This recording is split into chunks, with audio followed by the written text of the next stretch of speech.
you guys like our NFL mailbags and you like our live shows, then like this video. It's free. It's easy. It should be something you do on every single show. Simply like the video if you want to have more content from us here at Chat Sports. Some comments and questions. First up from Junior Estrada. Should the Patriots trade for Diontae Johnson? They can try, and I wouldn't be mad at it. I also wonder if, for New England in particular, this is not a one-year rebuild. Like, Johnson is, I think he's a free agent this year, I think. I need to double-check that. But it makes some sense to maybe keep your powder dry. You know, you're going to want those draft picks. You're going to want that salary cap space to spend on players this upcoming offseason, this upcoming free agency, this upcoming NFL draft, as you build around Drake May long-term. If you think Johnson's going to resign, okay, it's a different conversation. But I'm not just trading him for a short-term rental because Patriots aren't good enough to trade for him as a short-term rental. DC times Viper. Do the Jags blow it all up mid-season? I don't see Doug Pederson lasting past week 8. I've seen some reports that like Jags was like, oh, who's going to be our head coach? I think that is such a bad excuse. If you don't know who your head coach is, fine. Who cares? You're firing your head coach because you're winless. Who cares about saving the season? Like, I do think if you fire Doug Pederson, when you fire Doug Pederson, you fire Trent Baalke too. I don't need to have this team doing we fired the GM, kept the head coach. Fired the head coach, kept the GM. I think that leads to dysfunction. I think that leads to a lack of cohesion and vision from an overall organization standpoint. I don't like it when teams do that. So if you fire one, fire them both. Ecuador, man, how about an Olave for Adams trade straight up? I think the Raiders did that in a heartbeat, and I don't think the Saints should do it. I think Chris Olave is a really good young receiver. I'm not saying that he is better than Davante Adams right now, but I also don't think the Saints are going to Super Bowl this year, even with Davante Adams. So I would not be trading away the younger prospect for a soon-to-be 32-year-old player. Talent-wise, it's not that far off, I actually don't think, with the way that Olave's played and shown flashes and Adams getting up there in age. But I think from a long-term viewpoint, it's a bad idea for the Saints and a great idea for the Raiders.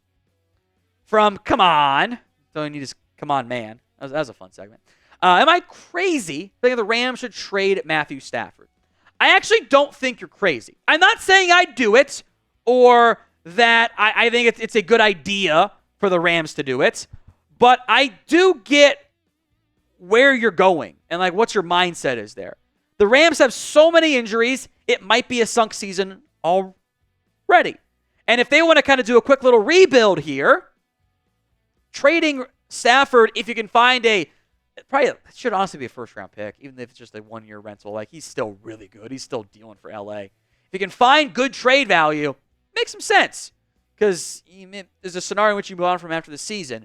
But you're also giving up a top 10 QB, is maybe even fringe top 5. With the way he's played, it'd probably be 5, but still. So what would you do? If you were the Rams, would you start the rebuild now and trade Matthew Stafford with all those injuries? Y for yes, N for no. Let me know in the comment section of today's with the pinned comment, especially if the ad comes here on YouTube. Miguel, is Davante Adams to the Bills a possibility? Possible? Yes. Likely? Maybe not. I do think the Bills going into the season, whether I agreed or did not, I think the Bills had a mindset of, you know what, we're going to allow ourselves to kind of have a little bit of a reset year. You moved on from some older players. You moved on from the ability to pay keep Stephon Diggs. You added young players. You shed some dead weight, as they would try to call it. So I would be a little bit surprised if they went down that path. But it is possible. If they think, you know what, we're better than we thought we were going to be, let's go be aggressive. I wouldn't be mad at it. Because then you got Keon Coleman and Davante Adams. I like Khalil Shakir. It makes Mac Hollins' role reduced. Like, I think it's a good fit. It makes sense. But I do wonder if the Bills are in that aggressive type of mode right now, even though maybe they should be.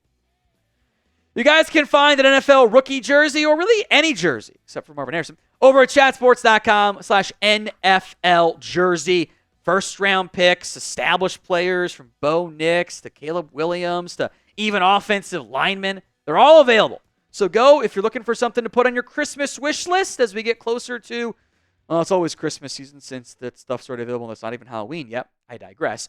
Get yours today or send it to a buddy or your friend or your mom to get it for you. Chatsports.com/NFL jersey. Link will be in the comments section and the description of today's show. From Lore, what can the Niners trade for a defensive player? In particular, draft picks. I don't know what other major assets they have, unless a team wants Ronnie Bell or Chris Conley, which I would be a little bit surprised by. They have some relatively high investment in offensive line, and you can maybe shop like a Spencer Burford or I don't know if anyone wants Ben Barch, but I think draft picks is the most logical one there. DC times Viper. Are the Bears starting to show life on offense, and will they finally be a complete team? I am worried about Shane Waldron. I have seen issues of not scheming up his best playmakers, like not being very creative with the routes for the number one guy like DJ Moore. The offensive line issues in Seattle have followed him to Chicago, and maybe it's a schematic thing for some reason or whatever. I'm a little bit worried about Shane Waldron as the OC. And if the offense holds back again, as good as the defense might be, the job of the head coach is to get a good offensive mind in there. So I'm not sure what's going on with Waldron and what that means for Eberflus, but got to have stability for Caleb Williams, and you got to make the decision on that stability after this season. From Stone's number one fan, is that your mom, Stone? Would the Browns trade Amari Cooper after redoing his contract? So I don't know if you mean it this way, but I'm going to clarify something because I saw a lot of bad information being reported out there. The Amari Cooper restructure was not done this week. That was done back in July. That was done to save the Browns' salary cap space, push it off in the future as they do with almost every contract. The Browns take an extreme view, which I actually kind of like. There's a good rationale behind it. Hey, if this guy's going to be on your team this year, take the free loan. You're going to pay him $20 million no matter what. Why not have it count less this year? And if you're always doing that, you're always creating more salary cap space and always spending more cash than everybody else. Now, what happens is you have to pay him that for not being on your team. That kind of sucks if you move on from him in that season. Also makes him more appealing via trade. For the Browns' perspective, I have questions there because they're trying to win now. They've invested a lot. And trading Amari Cooper is kind of punting on the season, especially given the wide receiver room overall in Cleveland. So will the Browns trade Amari Cooper? Get those predictions in for me in the comments section of today's show. T for trade, K for keep. From Wayne Wilson Jr., Seattle trades Lockett for Adams. DK, Adams, and JSN would be scary. Then trade Howell to the Panthers for Young. Interesting idea on the Sam Howell, Bryce Young trade. It's actually feels a little bit more lateral. I think to an extent, that's all a little bit lateral. I think Lockett is not as good as Adams. I also think you kind of get into like that specific scenario. You kind of run into it's better, but does it all work together? Like if you know your passing offense works, I'm not necessarily looking to like adjust that and potentially impact the chemistry and make things worse overall, even if it is overall rating-wise, Madden style better. Howell for Young is fine if that's a path you want to pursue. Neither guy is a threat to Geno, though. Geno is a damn good quarterback. He's just got that failed other places stigma attached to him. If you want more free NFL YouTube videos, you come to the right spot. Hit that sub button right now, youtube.com/chatsportstv. Mr. Awesome Guy 222. Who needs to leave the Eagles? Nick, Jalen, or both? I would get rid of Sirianni first, then Jalen Hurts. Now, I do wonder how much of that was Shane Steichen being a really good play caller, because all I know is Steichen leaves and so the Eagles' offense isn't as good, even if the pieces didn't change that drastically. I think it is reasonably frustrated by Jalen Hurts. I'm not giving up on him yet. I'm not even really that close to it. Now, the Eagles are much more aggressive than I am. And I give them credit for that. I think they would definitely move on from Sirianni before they would move on from Jalen Hurts, though, first. From Mikey D3, does Zach Wilson have any trade value for a team like Miami? This Chase Daniels burner account? I actually don't think so. What has Zach Wilson done? He looked fine in the preseason. Okay. So, doesn't mean anything. It's the preseason. You're kind of banking on the outliers. The Geno Smiths, the Sam Darnolds of this time. It will be different. The problem is most times it's not different. And the teams that are looking for different normally have other issues beyond just the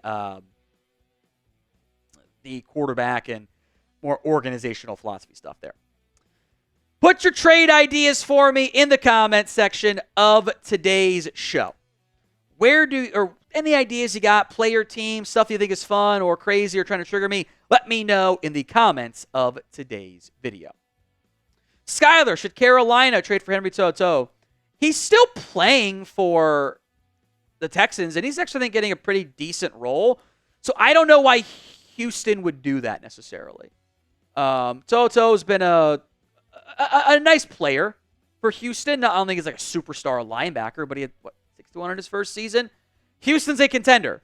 They're not looking to trade assets at the moment. Christian, what's your record prediction for the Steelers? By the way, Steelers fan here also. Sunday night to your Cowgirls playing my sisters. Good luck. Good luck to you too, Christian. I hope they lose, but that's just me being a homer. But I think it'll actually be a really good game. And the Steelers are right to be favored, by the way. Pittsburgh is Pittsburgh. They do it every year with Mike Tomlin. They're going to win 9 games or 10 games. Even if the offense maybe isn't elite or the defense is a bad game, they find ways to win 9 to 10 football games every year. It is a testament to Mike Tomlin. So 9-8, 10-7. Take your pick. It's going to be probably one of those two. Maybe a little bit better this year. But the schedule does get a little bit tougher, too, down the stretch.